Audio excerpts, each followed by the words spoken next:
A loyal employee is fired by his prejudiced boss, but his shocking revenge leaves everyone in disbelief. Fired for something he didn't do, Daniel's life seemed ruined. But what happened next, an unbelievable twist, would change everything, exposing a web of injustice and cruelty no one saw coming. Before we get into this unforgettable story, make sure you're subscribed to Epic Story Moments. Don't forget to hit that bell so you never miss another amazing tale. If you enjoy the story, like, share, and leave a comment. It helps us bring more heartwarming stories your way. And we'd love to know, where are you watching from? Let's stay connected. The sun rose over a bustling mid-sized town where Daniel Jackson lived and worked. Daniel, a man in his early 40s, was known for his unyielding dedication and remarkable work ethic. A devoted father and husband, he spent his days at Hawthorne Logistics, one of the town's leading companies. Daniel had been with the company for nearly a decade, earning a reputation as a dependable, resourceful worker who always found solutions to tough challenges. His colleagues often turned to him for advice, admiring his calm demeanor and ability to tackle problems with patience and grace. For Daniel, his work was more than just a paycheck. It was a pathway to securing a better future for his wife, Monica, and their 2 young children. Every morning, he kissed his family goodbye, carrying with him their hopes and dreams. He wanted to give his children the kind of opportunities he never had growing up, and every overtime shift or extra project felt like a step closer to that goal. Hawthorne Logistics was owned and operated by Edward Hawthorne, a middle-aged man with an air of self-importance. Mr. Hawthorne had inherited the company from his father and prided himself on maintaining what he called the old ways. While he ran a successful business, his leadership was marked by favoritism and bias. Mr. Hawthorne often praised workers who resembled him, both in demeanor and background, while being overly critical of those who didn't fit his narrow view of excellence. Daniel was a frequent target of his subtle and sometimes overt prejudice. Despite Daniel's consistently excellent performance, Mr. Hawthorne rarely acknowledged his contributions. Instead, he would dismiss Daniel's ideas or credit others for work Daniel had clearly done. In team meetings, Mr. Hawthorne's comments were laced with veiled jabs such as, "Let's see if you can handle this one, Daniel," or "Make sure you double-check your numbers this time." The microaggressions were constant, but Daniel bore them quietly, determined not to let them derail his focus. The warehouse floor was a dynamic environment, filled with the hum of machinery, the chatter of workers, and the occasional bark of instructions from Mr. Hawthorne. While Daniel maintained friendly relationships with most of his co-workers, he couldn't help but notice the division Mr. Hawthorne fostered among the staff. Some employees, particularly those who shared Mr. Hawthorne's background, seemed to enjoy preferential treatment, from better assignments to undeserved promotions. One morning, as Daniel arrived at work, clipboard in hand and ready to tackle the day, he was called into Mr. Hawthorne's office. The room, adorned with plaques and photos of Mr. Hawthorne shaking hands with other businessmen, felt more like a monument to ego than a workspace.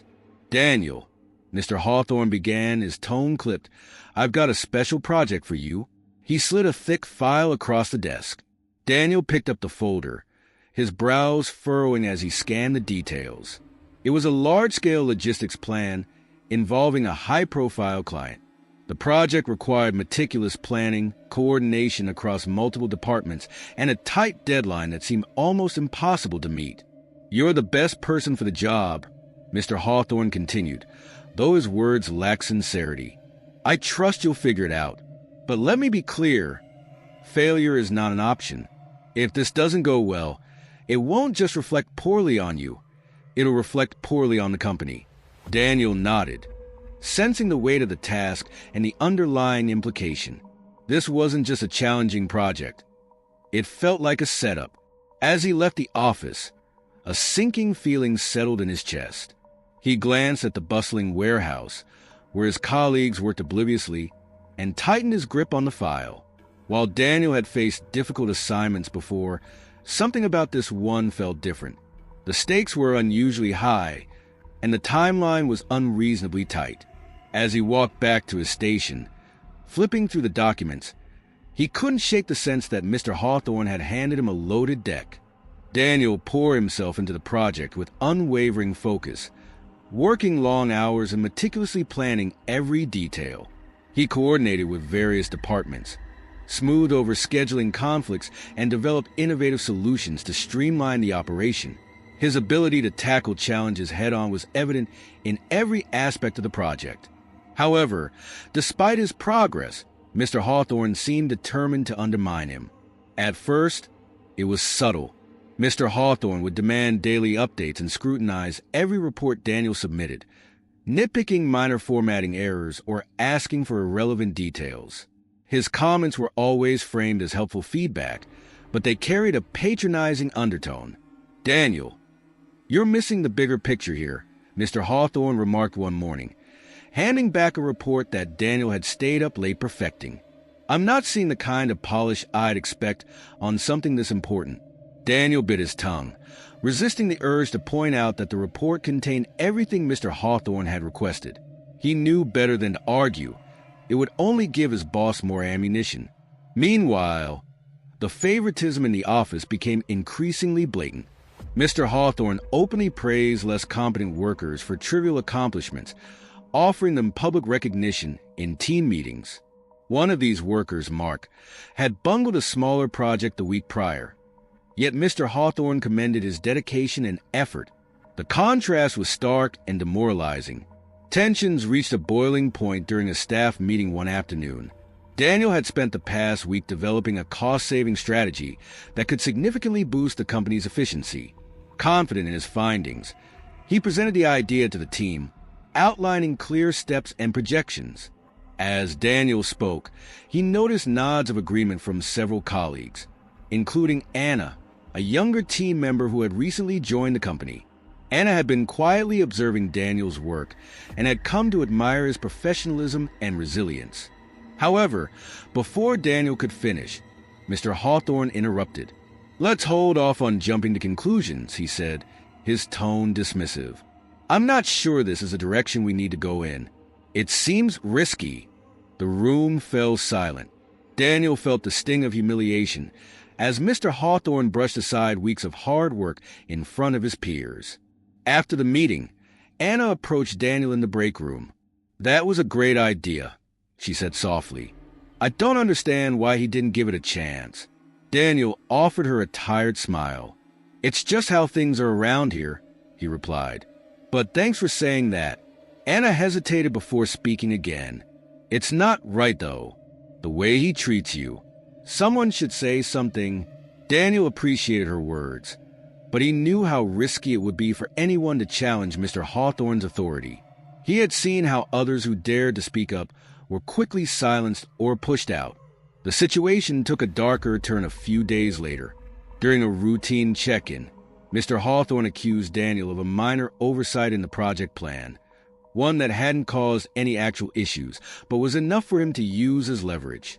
"This kind of carelessness is unacceptable, Daniel," Mr. Hawthorne said, his voice cold and condescending.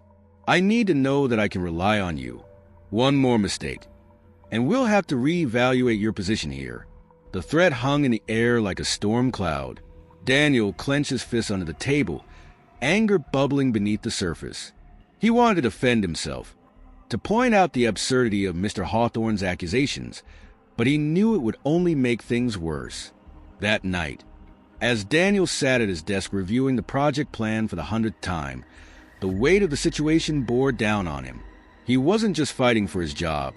He was fighting against an entire system of unfairness. And for the first time, he began to wonder if the fight was worth it. Daniel's frustration grew with each passing day as Mr. Hawthorne's relentless undermining took its toll. Every time he felt he was making progress, Mr. Hawthorne found new ways to make him question his abilities. Exhausted and emotionally drained, Daniel confided in his wife, Monica, one evening after dinner. Sitting at the kitchen table, his head in his hands, Daniel let out a deep sigh. "I don't know how much more of this I can take," he admitted. "It feels like no matter what I do, it's never enough for him." Monica placed a comforting hand on his shoulder. "You've worked too hard to let him push you out," she said firmly. "You're stronger than this, Daniel. Don't let him take away what you've built." Her words gave Daniel a flicker of hope, but the reality of his situation remained grim. At work, he began noticing subtle changes in how his co-workers interacted with him. Once friendly colleagues started avoiding him, their conversations trailing off when he entered the room. It didn't take long for Daniel to realize that Mr. Hawthorne had started a whisper campaign, spreading rumors about his competence and reliability. Worse still, Daniel's responsibilities were slowly being reassigned. Tasks that had always been under his purview were now handed off to others without any explanation. He felt increasingly isolated, as though he were being phased out of the team entirely.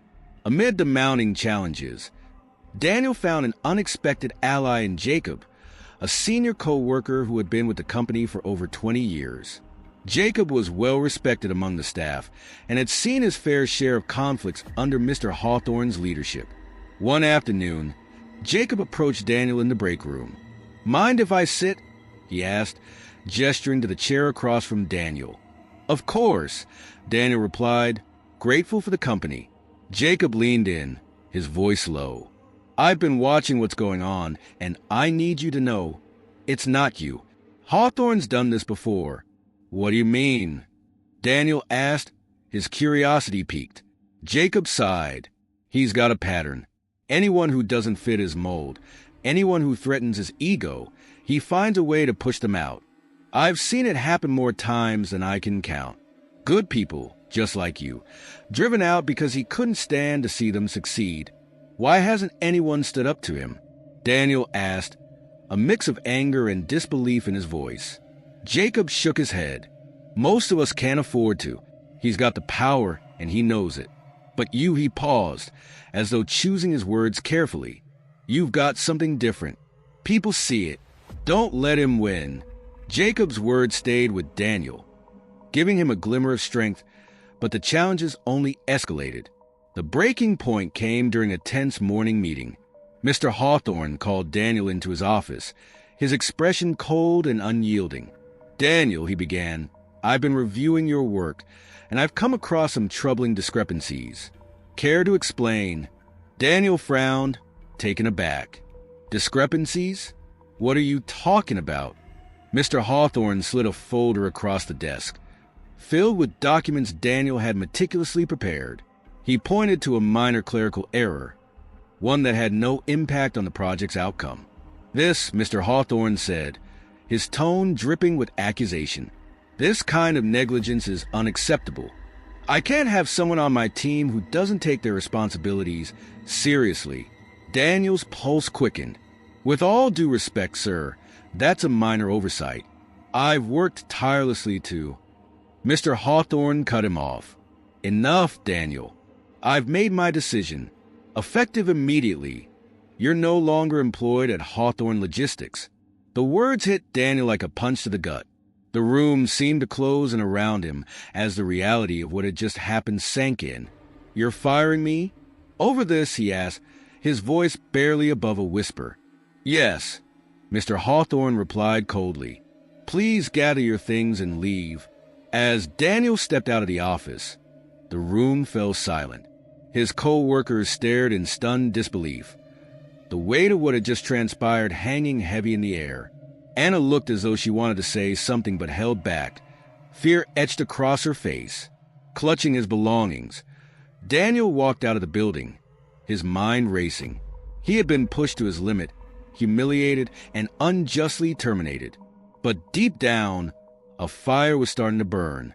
This wasn't the end. It was just the beginning. Daniel sat at the dining table late into the night, staring at the stack of bills in front of him. The termination had left him reeling, not just emotionally but financially. With no severance and a mortgage to pay, the reality of their situation was stark. Monica, ever his pillar of support, sat beside him, her hand on his arm. "We'll figure this out," she said gently, though the worry in her eyes was unmistakable. "How, Monica?" Daniel replied, his voice heavy with frustration. "I've sent out resumes, but no one's calling back."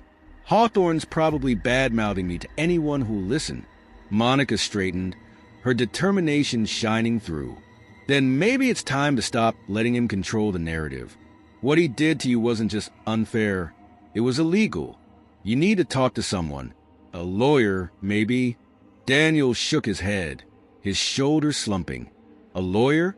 You think we can afford that right now? Besides, it's his word against mine. He's got money, power. What chance do I have? You have the truth, Monica replied firmly. And you have us. You don't have to fight this alone. Despite her encouragement, Daniel couldn't shake the shame of being fired. He avoided running into former co-workers in town, unwilling to face their pitying looks or whispered conversations. Each rejection letter from potential employers felt like another blow, making him question his worth. Meanwhile, Mr. Hawthorne reveled in his victory. He wasted no time spreading his version of events, painting Daniel as unreliable and incompetent. The story quickly made its way through professional circles, ensuring that any goodwill Daniel had built over the years was overshadowed by Mr. Hawthorne's narrative. But not everyone bought into his lies. Anna, who had watched the situation unfold with growing discomfort, couldn't ignore her conscience. One afternoon, while running errands in town, she spotted Daniel sitting on a park bench. He looked lost in thought, the weight of his struggles evident in his posture. Summoning her courage, Anna approached him. Daniel? He looked up, surprised. Anna, hey, do you mind if I sit? She asked. Sure, Daniel said, gesturing to the bench beside him. For a moment, neither of them spoke. Then Anna broke the silence. I've been meaning to reach out. I feel terrible about what happened. It wasn't right. Daniel glanced at her, his expression a mix of gratitude and curiosity. I appreciate that, but I'm not sure there's much anyone can do now. Anna hesitated, then said, You're wrong. People need to know the truth about Mr. Hawthorne, about what he did to you and others. Daniel sighed. Even if they did, who's going to stand up to him? He's untouchable. He's not, Anna said, her voice gaining strength. And you're not alone in this. If you decide to fight back, I'll help however I can. Daniel looked at her, a glimmer of hope in his eyes. That means more than you know. Thank you. As they parted ways, Daniel couldn't shake the feeling that maybe, just maybe, he had an ally in this battle. That evening, after putting the kids to bed, Daniel retreated to his small home office to gather his thoughts. As he sifted through papers, he noticed a brightly colored envelope tucked into his desk drawer. It was a letter from his daughter, Mia, written in her neat, childlike handwriting. Dear Daddy, I love you so much, and I know you're the best at your job. You always tell me to be brave, so I know you'll be too.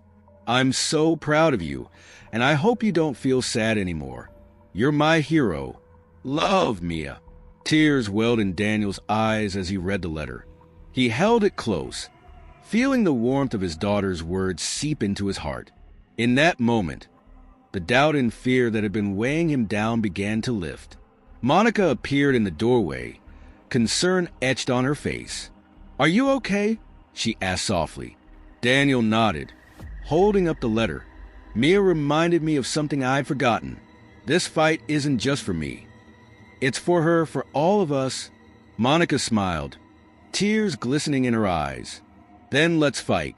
Together, with renewed determination, Daniel resolved to stand up against the injustice he had endured. He didn't know exactly how he would do it, but one thing was certain. He wouldn't let Mr. Hawthorne's lies define him or his future. Daniel's decision to fight back led him to the door of Mr. Carter, a seasoned activist lawyer known in the community for taking on cases others deemed too risky. Mr. Carter was a tall, silver-haired man with a calm but commanding presence. As Daniel sat in the lawyer's modest office, surrounded by bookshelves lined with legal tomes and case files, he felt a mixture of hope and apprehension.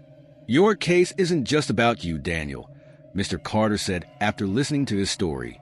It's about sending a message to people like Mr. Hawthorne, people who think they can get away with this kind of behavior. Daniel hesitated. But what if I lose? What if this backfires and I end up worse off? Mr. Carter leaned forward, his expression resolute. The only way to lose is not to fight. You've got a strong case. And if we can find a pattern in his actions, we'll have more than just your word against his. Encouraged by Mr. Carter's confidence, Daniel agreed to proceed. They began gathering evidence, starting with his termination records and emails. But Daniel quickly realized he couldn't do this alone. Jacob, the senior co-worker who had warned Daniel about Mr. Hawthorne, became an unexpected ally. Over coffee at a local diner, Jacob shared more about his years at the company. "You're not the first, you know," Jacob said, stirring his coffee absent-mindedly. "I've seen him do this to others, good people just like you. He always finds a way to make it look like their fault." "Why didn't anyone say anything?" Daniel asked. Jacob sighed. "Fear. Most of us have families to feed, bills to pay. Going up against someone like Hawthorne feels impossible. But seeing you stand up to him, it's inspiring, Daniel. I want to help." Their conversation gave Daniel not only valuable insight into Mr. Hawthorne's tactics, but also a sense of camaraderie. For the first time, he felt like he wasn't fighting this battle alone. Meanwhile, Anna was grappling with her own internal conflict. She had been silently observing Mr. Hawthorne's actions for months, growing increasingly uncomfortable with his behavior. The firing of Daniel had been the breaking point, but speaking out felt like a risk she wasn't sure she could take. One evening, as she sat in her apartment staring at her laptop, Anna began drafting an anonymous email to Mr. Carter, detailing what she had witnessed. She paused, her fingers hovering over the keyboard. If Mr. Hawthorne found out, it could cost her everything, but the thought of staying silent felt unbearable. Back at home, Monica was proving to be Daniel's rock. She kept the family grounded, managing their tight finances and offering Daniel unwavering support. "This isn't just about you," she reminded him one night as they discussed the case. "If you succeed, you'll show others that they don't have to suffer in silence. You could change things for so many people." Daniel nodded, her words settling into his heart. Monica's perspective helped him see the bigger picture, that this fight wasn't just personal. It was about justice for everyone who had been wronged by people like Mr. Hawthorne. As Mr. Carter dug deeper into the company's history, he began uncovering a troubling pattern. Several former employees had been terminated under suspicious circumstances, most of them minorities or individuals who had challenged Mr. Hawthorne's authority.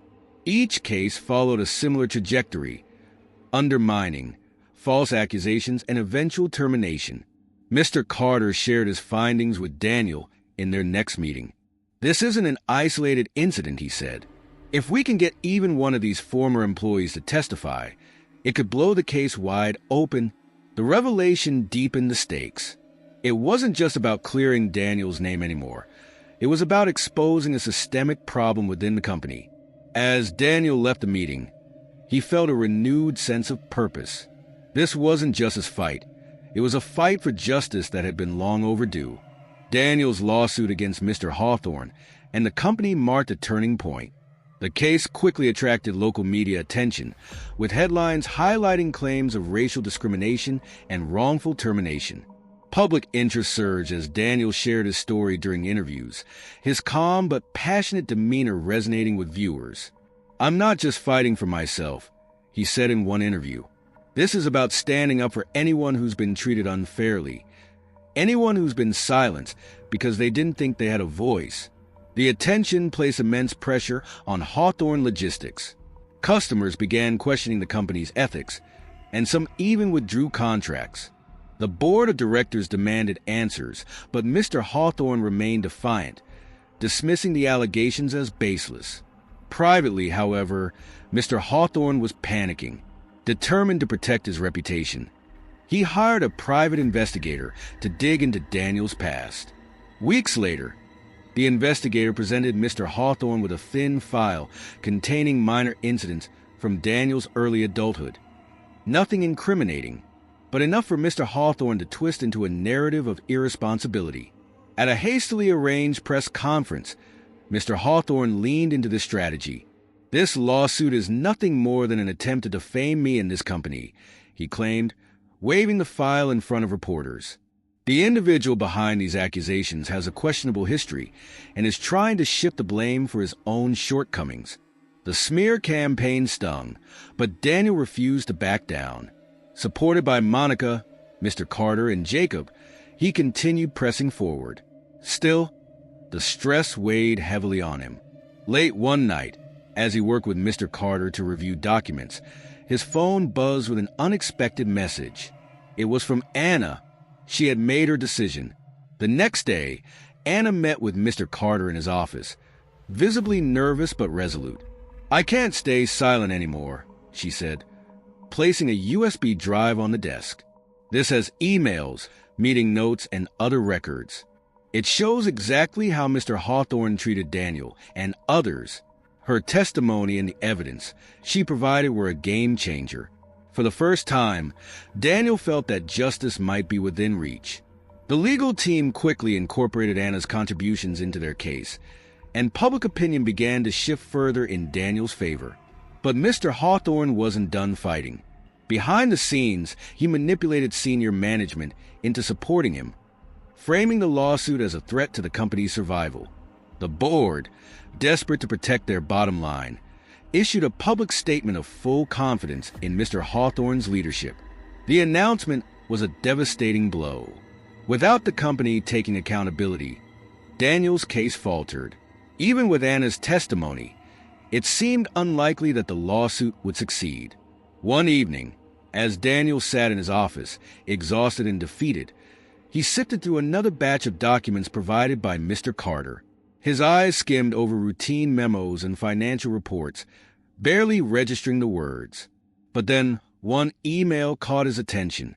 It was a message from Mr. Hawthorne to another senior executive, dated months before Daniel's termination. The subject line read, "Personnel changes." Daniel's heart pounded as he read the email. Asterisk, "We need to get rid of Daniel before he causes more problems. Start reassigning his tasks and finding ways to document errors in his work. If we play this right, we can justify letting him go without raising any red flags."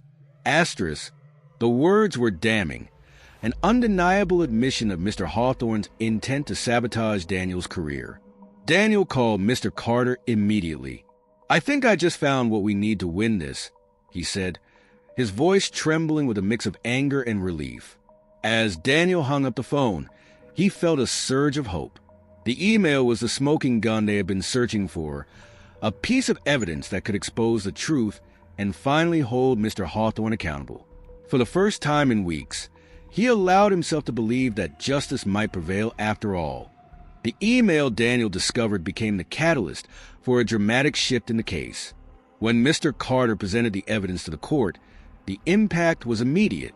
It painted a clear picture of Mr. Hawthorne's deliberate efforts to sabotage Daniel and bolster the argument for systemic discrimination within the company. But with this breakthrough came new risks. The email's inclusion in the case required corroboration, and the attention it drew placed Anna and Jacob in precarious positions. Anna faced growing hostility at work.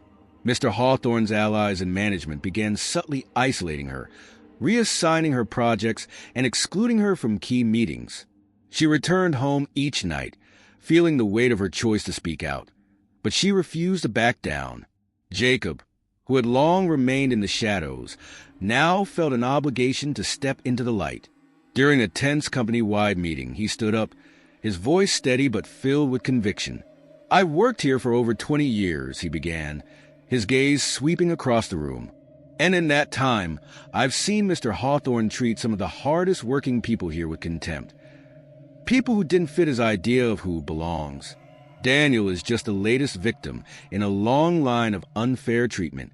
But it's time someone spoke the truth." The room fell silent. For years, Jacob had been a respected but quiet presence, and his words carried weight. Co-workers exchanged uneasy glances, some nodding in quiet agreement. Mr. Hawthorne, seated at the head of the table, clenched his jaw, his confident demeanor finally showing cracks. The company's board of directors, under mounting pressure from public and legal scrutiny, announced the launch of an internal investigation. As part of the inquiry, Mr. Hawthorne was temporarily removed from his position, pending the outcome. The news sent shockwaves through the company. Employees whispered in hallways, speculating about what the investigation might uncover. For Daniel, it was a bittersweet moment. While it felt like progress, he knew the fight was far from over. Mr. Hawthorne, however, was not ready to admit defeat.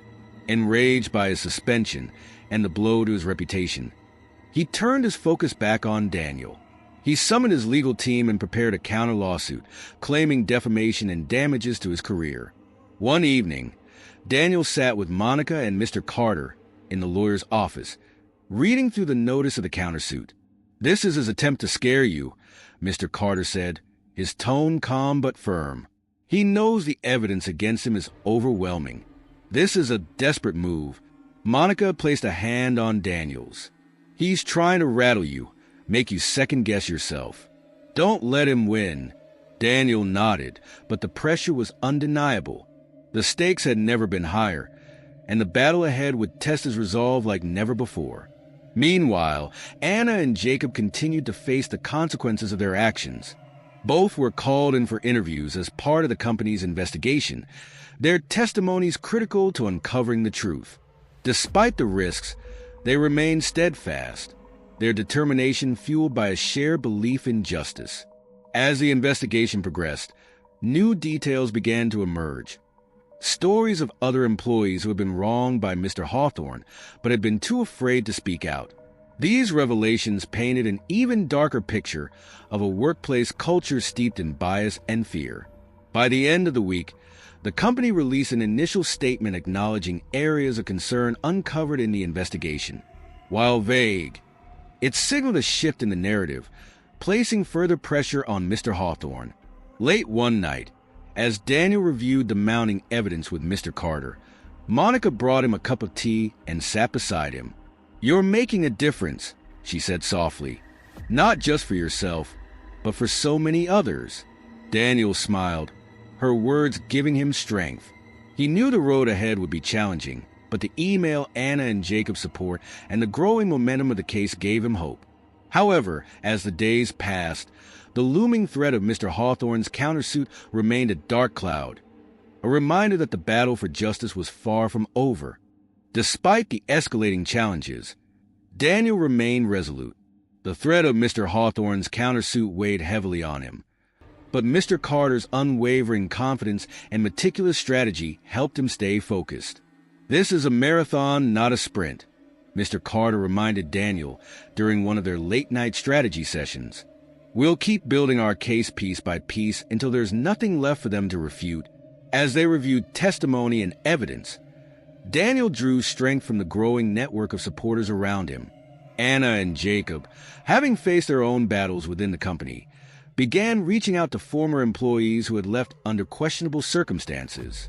Jacob, using his years of experience and connections, managed to track down several ex-employees who shared stories eerily similar to Daniel's: micromanagement, public humiliation, and sudden terminations without cause. At first, many were hesitant to come forward, fearing repercussions or reliving painful memories. But Anna's sincerity and Daniel's bravery inspired them to join the fight. "You standing up gave me the courage I didn't have back then," said one former employee, a middle-aged woman named Karen, during a meeting with Mr. Carter. "I want to help make sure no one else has to go through this." Meanwhile, Monica played a pivotal role in rallying the community. Leveraging her connections through church groups and local organizations, she began organizing events and discussions on workplace discrimination. Monica's warmth and eloquence drew people in, and soon, Daniel's story became a rallying cry for justice in the town. One evening, Monica hosted a gathering in their small living room, where community members brainstormed ways to spread awareness. From social media campaigns to letter-writing efforts targeting the company's board, their collective actions began to snowball. Word of the case spread beyond the town, catching the attention of local journalists. Initially, The coverage was limited to human interest stories, but as the details of Mr. Hawthorne's misconduct surfaced, larger media outlets picked up the story. Soon, national headlines read, "Workplace discrimination lawsuit exposes corporate injustice. David versus Goliath. Black worker takes on powerful boss." The increased media attention placed immense pressure on the company. Customers threatened boycotts. Shareholders demanded accountability, and the company's reputation teetered on the edge. The board's initial defense of Mr. Hawthorne grew shakier with each passing day. Amid the chaos, Daniel made a decision that surprised even Mr. Carter. "I want to take the stand myself," he announced during a strategy meeting. Mr. Carter raised an eyebrow. "That's a big step, Daniel. Are you sure? Hawthorne's team will come at you with everything they've got." Daniel nodded. "I've thought about it and I'm ready. No one can tell my story better than I can. If this is my fight, I need to face it head on, even if it means confronting him in court." Monica reached for his hand, her eyes filled with pride. "We're with you," she said softly. As the trial date approached, Daniel threw himself into preparation. He practiced his testimony with Mr. Carter, going over every detail of his experiences. At the same time, he braced himself emotionally for the inevitable confrontation with Mr. Hawthorne. The growing momentum in the case was undeniable. Each day brought new revelations, new supporters, and a renewed sense of purpose. But Daniel knew the true test was yet to come.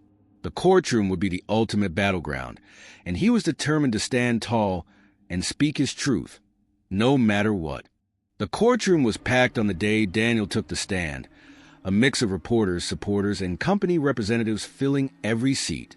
The air was thick with tension as Mr. Hawthorne sat at the defense table, his expression cold and calculated. Daniel's testimony was raw and powerful. He recounted years of hard work, his dedication to the company, and the subtle but relentless discrimination he endured. His voice only wavered once, when he spoke about the moment he was fired in front of his colleagues. "I gave my all to this job," Daniel said, his voice steady despite the emotion in his eyes. "But no matter how hard I worked, I was never treated as an equal. I want to believe in a world where hard work and character matter more than the color of your skin. That's why I'm here." Mr. Hawthorne's legal team wasted no time launching their attack. They questioned Daniel's competence, insinuated that his firing was justified, and even brought up details from his past in a desperate attempt to discredit him. But Daniel remained calm under pressure, countering their arguments with truth and composure. His strength in the face of their aggressive tactics earned him the sympathy of the jury and the audience. Next, Anna took the stand. Her testimony was a turning point. She described in detail the hostile work environment Mr. Hawthorne fostered, her voice trembling as she admitted her fear of retaliation. "I stayed silent for too long," she confessed. "But seeing what happened to Daniel made me realize that silence is complicity. I couldn't let it continue."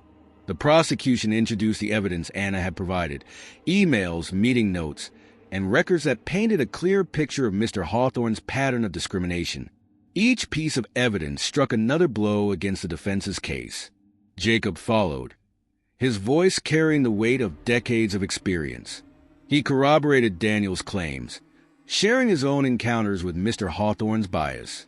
"When you've worked somewhere for over 20 years, you see things," Jacob said. "And what I saw was a man who consistently valued prejudice over merit." As the testimonies piled up, Mr. Carter played his ace, the damning email Daniel had uncovered. When it was read aloud in court, a collective gasp rippled through the room. Asterisk, we need to get rid of Daniel before he causes more problems. Start reassigning his tasks and finding ways to document errors in his work. Asterisk, the email left no room for doubt. Mr. Hawthorne's intent was laid bare, and even his own legal team seemed shaken. In a last-ditch effort, Mr. Hawthorne was called to the stand. His demeanor, once confident and composed, had begun to crack. Under cross-examination, his attempts to justify his actions came across as defensive and evasive. Would you say that targeting employees based on their race aligns with company policy? Mr. Carter asked sharply. Of course not, Mr. Hawthorne replied, visibly flustered. And yet, this email suggests otherwise, Mr. Carter continued, holding up the printed evidence. How do you explain that? Mr. Hawthorne stammered, his polished image unraveling. The jury watched intently, their expressions reflecting a growing disdain for the man who had once seemed untouchable. As the final arguments were made, the tension in the courtroom reached its peak. Daniel's family sat in the front row, Monica gripping his hand tightly. Anna and Jacob sat nearby, their expressions a mix of hope and anxiety. The judge called for a recess before the verdict. The room buzzed with whispered speculation, the weight of the moment almost unbearable. When the court reconvened, the judge's stern expression gave nothing away. Before delivering the jury's decision, she began, her voice measured. This court has determined there are additional considerations that must be addressed.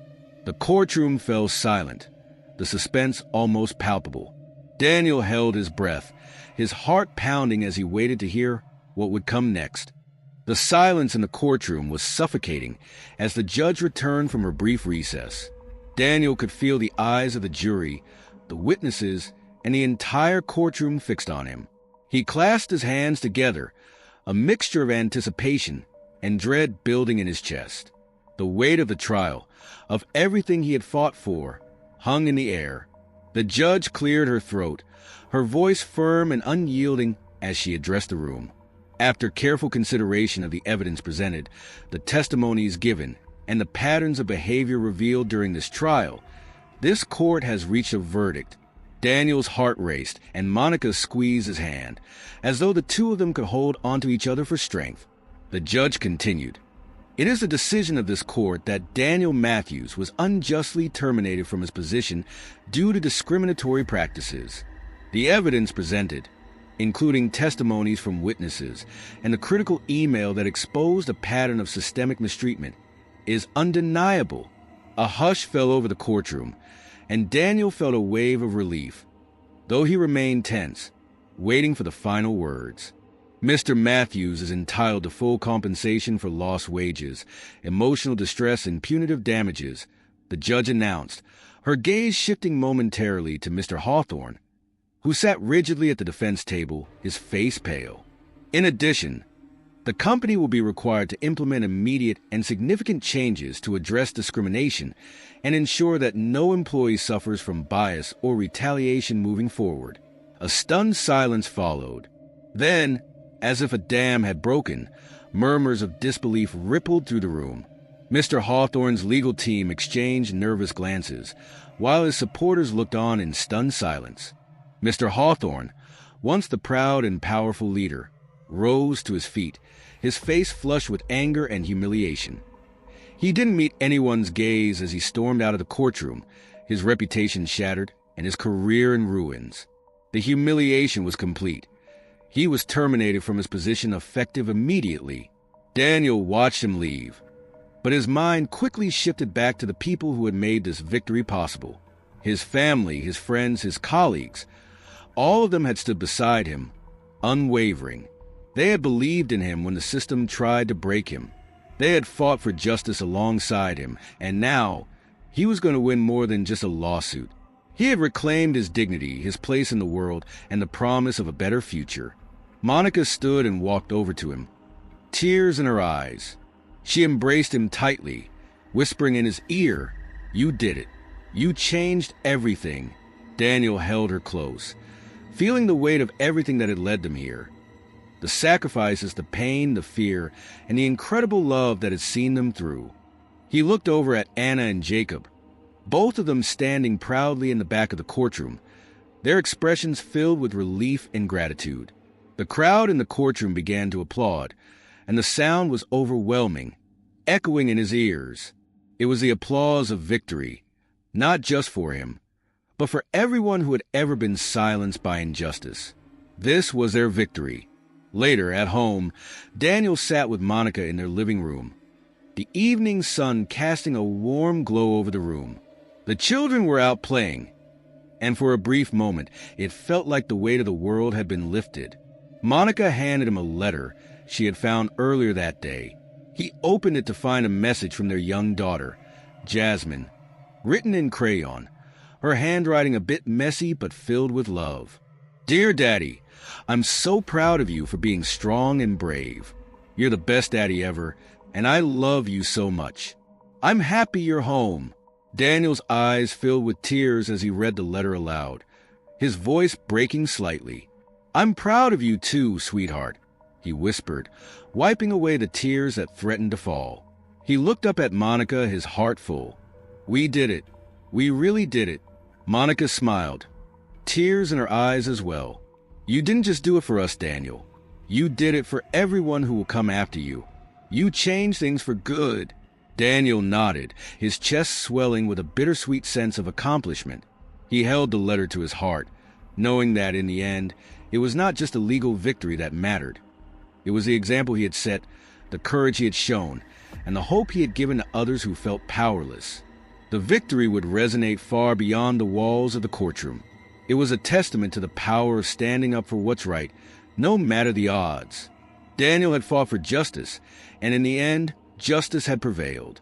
As the days passed after the trial, Daniel took time to reflect on the journey he had been through, the trials, the hardships, and the triumphs.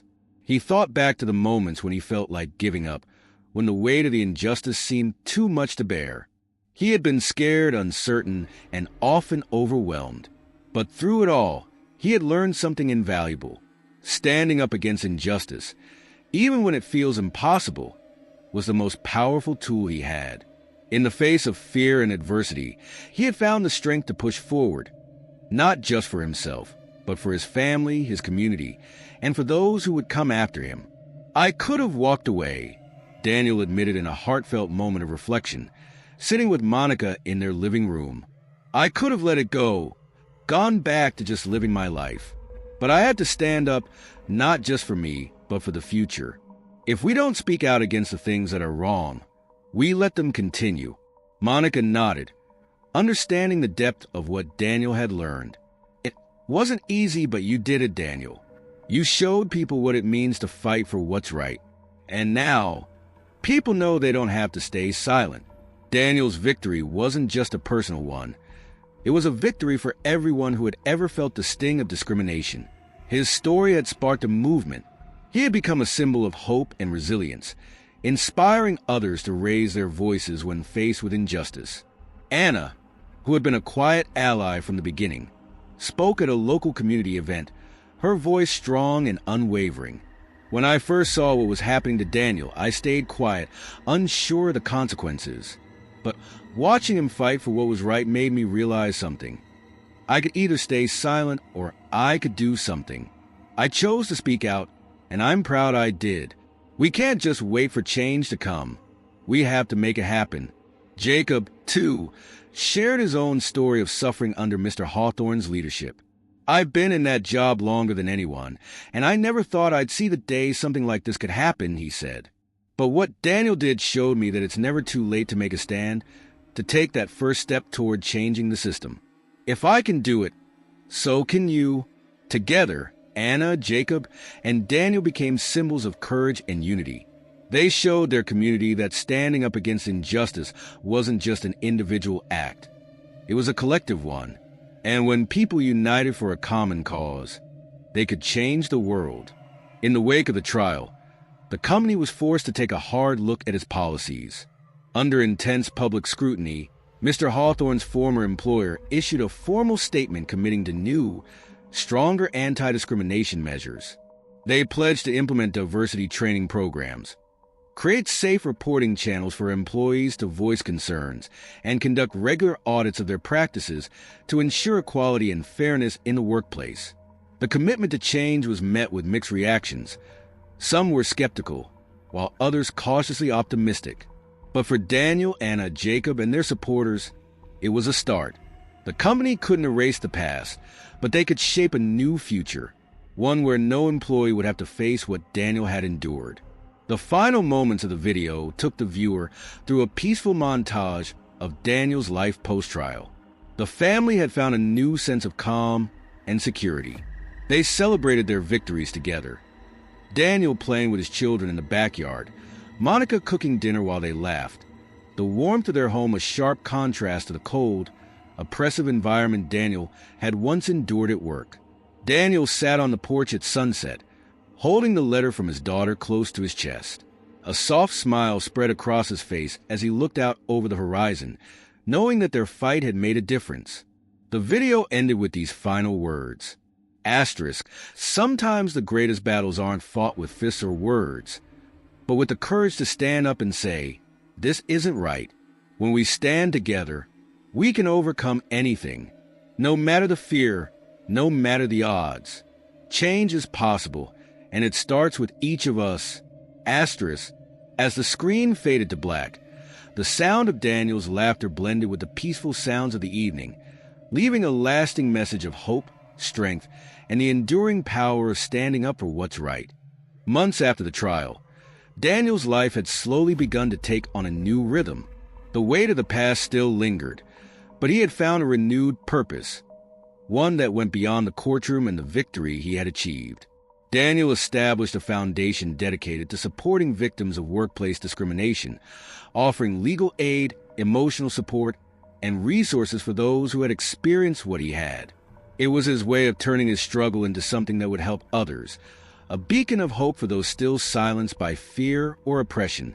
The Foundation's mission was simple but powerful: to ensure that no one had to fight alone.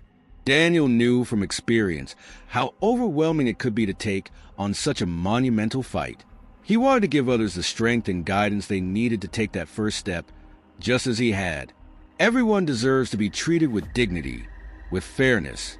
No one should have to lose their job, their livelihood, or their sense of self because of discrimination, Daniel said at a press conference announcing the Foundation's launch. I know how difficult it is to speak out, to stand up against the system, but we can make a difference. Together, we can change things. The Foundation quickly gained momentum, drawing attention from the public, the media, and those who had experienced similar struggles. Victims of workplace discrimination, both in Daniel's local community and across the country, reached out, grateful to find someone who understood their pain and was willing to help. Daniel's own story had become a rallying cry for justice, one that empowered others to step forward and demand their rights. Mr. Carter, the activist lawyer who had guided Daniel through the difficult process, spoke about the larger impact of the case. What Daniel did wasn't just a victory for him. It was a victory for all of us. His case has set a precedent, a powerful example that we can all follow. It's not just about one person. It's about all the workers who have been silenced, who have been treated unjustly. Daniel's courage will inspire countless others to stand up and fight for what's right. And that's how change happens. As the Foundation began to flourish, Daniel's mind often returned to the days when he had first filed his lawsuit, when the odds seemed insurmountable. He had fought not just for his own justice, but for a future where no one would have to endure what he had suffered. His case had been a turning point, a victory that rippled outwards, changing the lives of so many others. But despite all the progress, Daniel knew there was more to be done. He still had a deep sense of closure that had yet to come. He wanted to revisit his old workplace, not as a bitter man seeking revenge, but as a person who had won, someone who had made a difference. One afternoon, Daniel stood outside the now-empty logistics building where he had once worked. The same place that had been a symbol of struggle, of loss, now felt different to him. He wasn't angry anymore. He didn't feel resentment. Instead, there was a quiet pride in knowing that he had stood his ground, that he had forced change when it was needed the most. As Daniel looked at the building, memories of his time there flashed through his mind. The long hours, the unfair treatment, the moments when he felt invisible. But those memories were now replaced with something stronger: hope.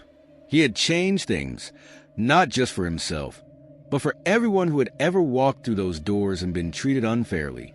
Monica, who had accompanied him on this visit, stood beside him, her hand resting gently on his arm.